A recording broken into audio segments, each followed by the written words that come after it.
সবটা যেমন আর এমনি এমনি হয়ে যায়।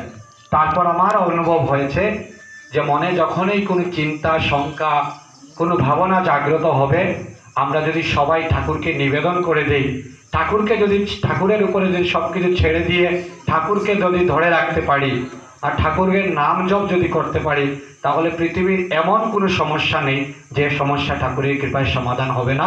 ঠাকুরের কৃপায় সব কিছুই সমাধান হয়।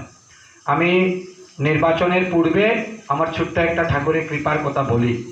মাননীয় মুখ্যমন্ত্রীর জন্মদিন ছিল এবং প্রত্যেক বছর বাসনা ছিল যে সবাই দেখেছি মাননীয় মুখ্যমন্ত্রীর একদম একদম ভিতরের রুমে, যেখানে মাননীয় মুখ্যমন্ত্রী নিজের পরিবারের সাথে ওনার জন্মদিনের কেক কাটিং করেন, ওইখানে সবাই যায় বড় বড় মন্ত্রে। আমারও ইচ্ছে ছিল যাওয়ার, উপায় ছিল না যাওয়ার, কিন্তু সেই সময় সেই যোগ্যতা আমার কাছে ছিল না। আমি মাননীয় মুখ্যমন্ত্রীর বাসভবনের বাইরে দাঁড়িয়ে আছি আর মাননীয় মন্ত্রী জয়ন্তমল্ল বড়ুয়া সামন দিকে হেঁটে যাচ্ছেন। আমিও চেষ্টা করলাম ওনার সাথে যাওয়ার, কিন্তু যে মুহূর্তে জয়ন্তমল্ল বড়ুয়া আর অন্যান্যরা ভিতরে গিয়েছেন, সঙ্গে সঙ্গে গেটটা বন্ধ। মানে ভাবুন, আমি ভাবলাম এই মাত্র মন্ত্রী মহোদয়ের